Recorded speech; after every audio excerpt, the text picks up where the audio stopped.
दोस्तों, आज की इस वीडियो में हम आपको ले चलेंगे माना गांव के खूबसूरत सफर पे। माना गांव उत्तराखंड राज्य में स्थित एक छोटा सा गांव है जिसे कुदरत ने भरपूर प्राकृतिक सुंदरता दी है। दोस्तों, आमतौर पर लोग माना गांव घूमने तभी आते हैं जब वो बाबा बद्रीनाथ के दर्शन करने के लिए आते हैं, क्योंकि माना गांव बद्रीनाथ से 4 किलोमीटर की दूरी पर स्थित है, जिसे भारत का आखिरी गांव यानी लास्ट विलेज ऑफ इंडिया के नाम से भी जाना जाता है, क्योंकि इसके आगे इंडिया चाइना बॉर्डर की शुरुआत हो जाती है। दोस्तों, इस वीडियो में हम आपको माना गांव से संबंधित सभी बातें बताएंगे, जैसे माना गांव कब जाना चाहिए, गांव घूमने में कुल कितना टाइम लगेगा, कौन कौन सी टूरिस्ट प्लेसेस हैं यहाँ पर, और इस गांव में घूमने के लिए आपका कितना खर्चा हो सकता है। सारी बातें हम आपको डिटेल में बताएंगे। साथ ही साथ अगर आप चैनल पर पहली बार आए हैं तो चैनल को सब्सक्राइब जरूर कीजिएगा और वीडियो को लाइक और शेयर करना भी मत भूलिएगा। दोस्तों, सबसे पहले बात करते हैं कि आप माना गांव या माना विलेज पहुंचेंगे कैसे। माना गांव पहुंचने के लिए आपको सबसे पहले आना होगा बाबा बद्रीनाथ धाम, और बद्रीनाथ से माना गांव की डिस्टेंस है 4 किलोमीटर। बद्रीनाथ आने के बाद आपके पास दो ऑप्शन होते हैं। पहला ये कि आप पैदल ट्रेकिंग करते हुए 4 किलोमीटर की डिस्टेंस को कवर कर सकते हैं और 1 से 1.5 घंटे में आप माना विलेज पहुंच जाएंगे। ये 4 किलोमीटर का रास्ता इतना खूबसूरत है कि आपने कब इस 4 किलोमीटर की डिस्टेंस कवर कर ली है आपको पता भी नहीं चलेगा और आप माना गांव पहुंच चुके होंगे। दूसरा ऑप्शन आपके पास है कि आप बद्रीनाथ से टैक्सी ले लीजिए, जो आपको 300 रुपए में माना विलेज ड्रॉप कर देगी। इसके अलावा दोस्तों, आपके पास एक ऑप्शन और हो सकता है। अगर आपको कोई बाइक या मोटरसाइकिल वाले दिख जाएं जो माना गांव विजिट करने जा रहे हों तो आप उनसे लिफ्ट मांगकर भी जा सकते हैं। दोस्तों, जब आप माना विलेज पहुंचेंगे तो माना विलेज से 100 मीटर पहले ही गांव के बाहर आपको अपनी बाइक या कार पार्किंग में लगानी होगी। उसके बाद ही आप गांव के अंदर एंटर कर सकते हैं, क्योंकि गांव के अंदर किसी भी तरह की गाड़ी ले जाने की परमिशन नहीं है। पूरा गाँव आपको पैदल ही घूमना पड़ेगा। अगर बात करें पार्किंग की, तो कार के लिए वो आपसे पार्किंग का चार्ज करते हैं 50 रुपए और बाइक के लिए वो आपसे चार्ज करेंगे 20 रुपए। लेकिन दोस्तों, मैं आपको सजेस्ट करूंगा कि आप पैदल ही बद्रीनाथ से माना गांव जाइए, क्योंकि रास्ते में आपको बहुत ज़्यादा नेचुरल ब्यूटी देखने को मिलेगी। ऊंचे ऊंचे पहाड़, झरने, हरे भरे घास के मैदान, खूबसूरत वादियाँ, इन सब का मज़ा आप पैदल चलकर ही ले सकते हैं। चलिए दोस्तों, अब बात करते हैं कि जब आप माना गांव पहुंच जाएंगे तो आप कौन कौन सी टूरिस्ट प्लेसेस को देख सकते हैं। दोस्तों, जब आप माना गांव में एंटर करेंगे तो आपको लकड़ी के घर दिखना शुरू हो जाएंगे।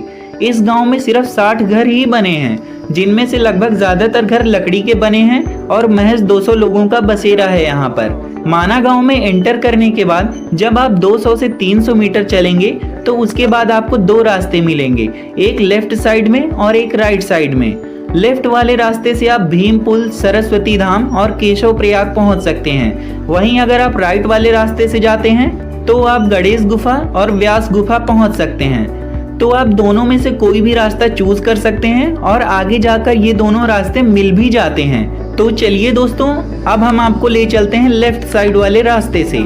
जब आप इस रास्ते से जाते हैं तो लगभग 200 मीटर चलने के बाद आपको सबसे पहले मिलेगी गणेश गुफा। यहाँ पर एक मंदिर भी गणेश भगवान का बना है, जिसकी बहुत ज़्यादा मान्यता है और कहते हैं कि गणेश भगवान ने इसी जगह पर बैठकर वेदों की रचना की थी। दोस्तों, गणेश गुफा के पास आपको एक बहुत ही आश्चर्यजनक चीज़ दिखाई पड़ेगी, और वो ये है कि यहाँ पर आपको सरस्वती नदी पाताल लोक में जाती हुई दिख जाएगी। इसके बारे में कहा जाता है कि जिस समय गणेश भगवान वेदों की रचना कर रहे थे उस समय सरस्वती नदी बहुत तेजी से प्रवाहित हो रही थी, जिसकी वजह से काफ़ी ज़्यादा शोर हो रहा था और गणेश जी को वेदों को लिखने में बाधा उत्पन्न हो रही थी। तब गणेश भगवान ने सरस्वती जी से विनती की कि वो अपनी रफ्तार को धीमा करके प्रवाहित हों, जिससे शोर ना हो। लेकिन जब सरस्वती जी नहीं मानी तो भगवान गणेश ने उन्हें श्राप दे दिया कि आज से अदृश्य हो जाएंगी आप और पाताल लोक में चली जाएंगी।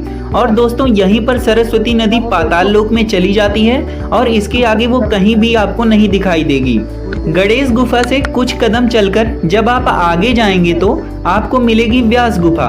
दोस्तों, व्यास गुफा वही जगह है जहां पर बैठकर वेद व्यास जी ने महाभारत की रचना की थी, जिसके बारे में कहा जाता है कि जब वेद व्यास जी ने महाभारत की रचना की थी तो उसके बाद उन्होंने पूरी महाभारत को पत्थर में बदल दिया था, ताकि कोई भी व्यक्ति महाभारत को फाड़कर न ले जा सके।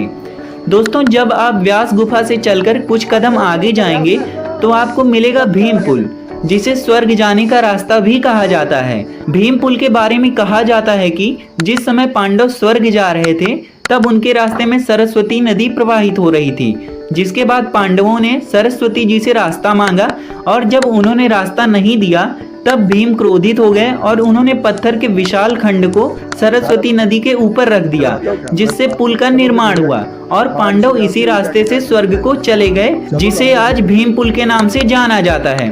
और दोस्तों भीम पुल के आगे जाने पर जो आपका लेफ्ट वाला रास्ता था वो राइट वाले रास्ते से कनेक्ट हो जाता है, जिसके बारे में हमने आपको वीडियो में पहले ही बताया है। जैसे ही आप भीम पुल को पार कर लेंगे आप पहुंच जाएंगे भारत की अंतिम दुकान पे।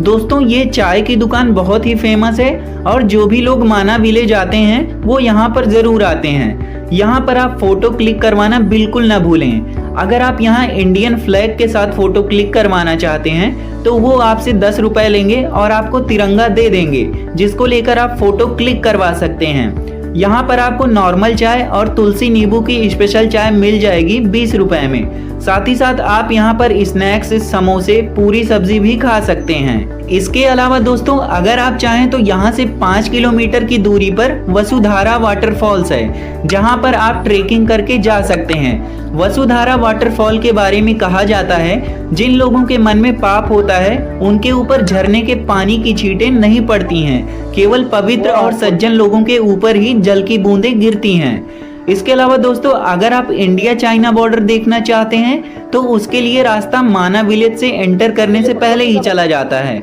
और वहां पर जाने के लिए आपको इंडियन आर्मी से एक परमिट लेनी पड़ती है, जो सबको नहीं मिल पाती है। चलिए दोस्तों अब बात करते हैं कि माना विलेज को घूमने में आपका कितना टाइम लगेगा।